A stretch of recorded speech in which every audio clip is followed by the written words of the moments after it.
নমস্কার।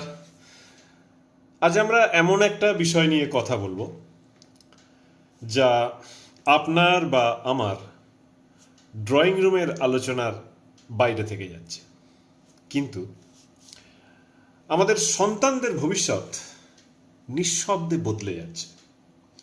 কয়েকদিন আগে খবর এলো যে এনসিইআরটি এখন থেকে ডিমড ইউনিভার্সিটি।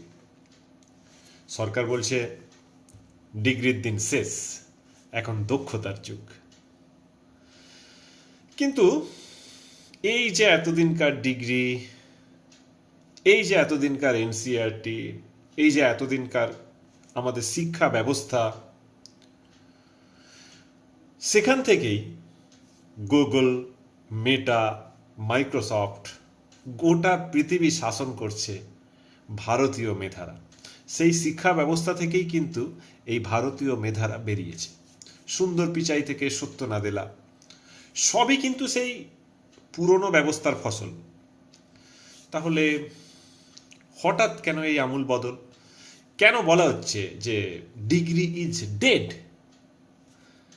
এটা কি সত্যি আধুনিকীকরণ, নাকি এর আড়ালে লুকিয়ে আছে অন্য কোনো এজেন্ডা? শিক্ষাকে কি আমরা অধিকার থেকে ধীরে ধীরে পণ্যে পরিণত করছি? আমি এমন কিছু প্রশ্ন খোঁজার চেষ্টা করব, হয়তো আমরা অনেকেই আগে ভাবিনি। প্রথমে দেখা যাক সরকার কি বলছে। সরকারের যেটা যুক্তি সেটা হলো এই যে আমাদের দেশের যারা ডিগ্রিধারী তারা সবাই হলো আনএমপ্লয়েবল, মানে এক কথায় অযোগ্য।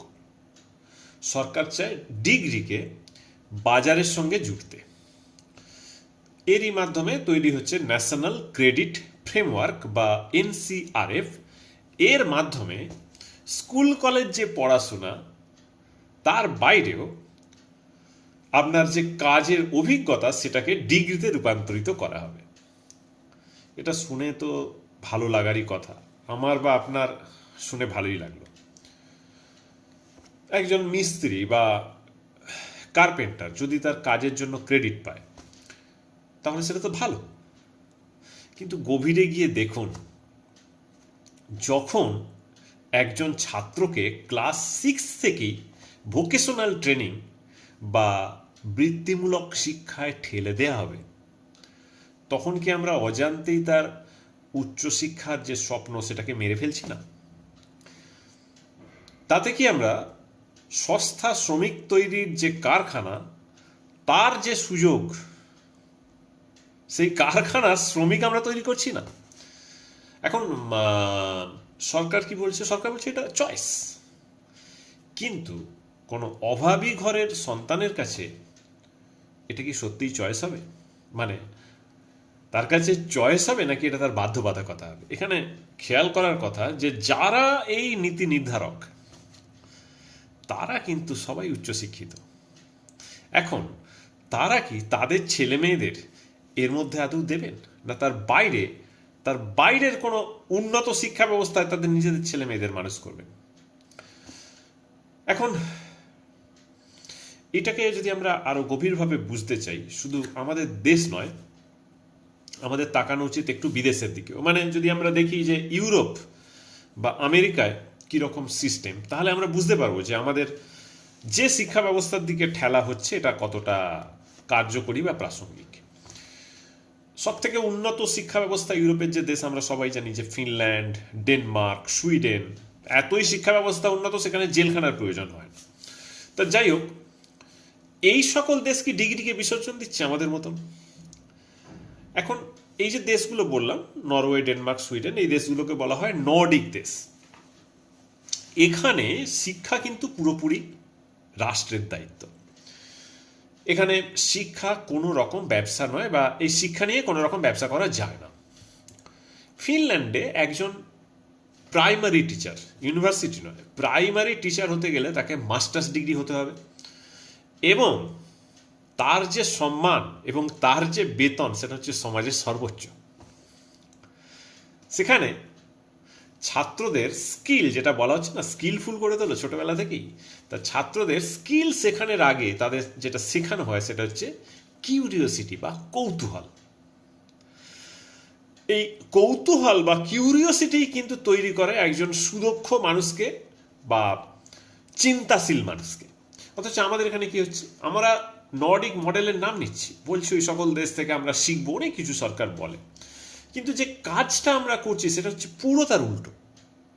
ফিনল্যান্ডে দেখা যায় যে সব থেকে যে শিক্ষাকে গুরুত্ব দেওয়া হয়, অর্থাৎ সর্বোচ্চ গুরুত্ব দেওয়া হয় কোন শিক্ষাকে? সোশ্যাল সায়েন্স বা মানবিক শিক্ষাকে। আমাদের এখানে সব থেকে খারাপ ছাত্রদের জন্যই সেটা নাকি বরাদ্দ। কেন কেন সোশ্যাল সায়েন্সকে সব থেকে বেশি গুরুত্ব দেওয়া হয়? যাতে ছাত্ররা সচেতন নাগরিক হয়। অর্থাৎ সচেতন নাগরিক যদি না তৈরি করা হয়, দেশকে তুমি যেভাবেই উন্নত করো, উন্নত করা সম্ভব নয়। আর আমাদের দেশে কি হয়, ক্রমাগত এই সোশ্যাল সায়েন্সকে ছোট করা হয়। ইতিহাস তো মানে কোনো ব্যাপারই নয়, ইতিহাস তার থেকে অধ্যায়ের পর অধ্যায় বাদ দিয়ে দেওয়া হয়, দেখা হয় কোনটা সরকারের এজেন্ডার সঙ্গে খাপ খাবে, যেটা খাপ খাপ না বাদ দিয়ে দাও, যে সরকার যখন আসে। কেন? এর উদ্দেশ্য হচ্ছে আপনি যদি সমাজ বা সমাজবিদ্যা বা ইতিহাস এগুলো যদি না পড়েন, তাহলে আপনার মধ্যে যেটা তৈরি হবে সেটা হলো প্রশ্নহীনতা। আপনি আর রাষ্ট্রের কাছে প্রশ্ন করবেন না। অর্থাৎ রাষ্ট্র কোনো প্রশ্ন মুখর নাগরিক চায় না, সে চায় বাধ্য নাগরিক। মানে আপনি একজন আজ্ঞাবহ স্কিল্ড ওয়ার্কার হয়ে থাকবেন, এবং এই কারণেই এই ন্যারেটিভটা ছড়ানো হয় যে স্কিল্ড ওয়ার্কার প্রয়োজন। অথচ দেখা যায় যে ইউরোপের দেশে এই ন্যারেটিভ প্রয়োজন হয় না, শিক্ষা ব্যবস্থা সেদিকে নিয়েই যাওয়া হয় না। আর আমাদের এখানে কিন্তু এই গল্পটা আমাদের মাথায় আস্তে আস্তে আস্তে আস্তে ঢুকিয়ে দেওয়া হয় দীর্ঘদিন ধরে। কিন্তু বিভিন্ন জন যারা এই দায়িত্বে রয়েছেন তারা কিন্তু একটা ন্যারেটিভ বাজারে ছেড়ে দিয়েছেন যে আমাদের শিক্ষা ব্যবস্থা মোটামুটি শেষ, এতদিন যেটা ছিল আমার তাই নতুন করে গড়ে তুলতে হবে। এখন এইখানেই আমাদের খুঁজতে হবে যে ট্র্যাকটা কি, আর একটু গভীরে আমাদের যেতে হবে। এখন যেটা বলছিলাম যে সব থেকে যেটা বড় ভয়ের জায়গা, এই ভয়ের জায়গা হচ্ছে সমাজবিজ্ঞানের মৃত্যু। কেন? রাষ্ট্র চায় না যে আপনি সমাজবিজ্ঞান পড়ুন, কারণ সমাজবিজ্ঞান মানুষকে রাষ্ট্র ব্যবস্থা নিয়ে প্রশ্ন করতে শেখায়। যখন আপনি শুধুমাত্র কোডিং শিখবেন বা আপনার হয়তো ব্রেন খুব কম, আপনি কার্পেন্টার হবেন, তখন দেখা যাবে আপনি সিস্টেমটা নিয়ে ভাববেন না, আপনি সিস্টেমের মধ্যে কি করে নিজেকে উন্নত করা যায় সেটাই ভাববেন। আর এর সাথে যেটা সকলের চোখ এড়িয়ে যাচ্ছে সেটা হলো এই, যতটা পারা যায় ততটা বেসরকারীকরণ। উচ্চশিক্ষার ফান্ড মোটামুটি শেষ, সরকার যে টপিক তৈরি করবে তাতেই কেবল ফান্ড দেবে। তোমার নিজস্ব গবেষণার যদি কোনো কেন্দ্র থাকে, সরকার সেটাকে পারমিট নাও করতে পারে। আর সার্বিকভাবে উচ্চশিক্ষার ফান্ড কমছে, বড় বড় কর্পোরেট হাউসগুলোকে সুযোগ করে দেওয়া হচ্ছে সিলেবাস তৈরির। অর্থাৎ কোম্পানি ঠিক করবে আপনার সন্তান কি পড়বে। এর মানে কি হলো? এর মানে এটা হলো যে শিক্ষা আর জ্ঞানের চর্চা থাকলো না।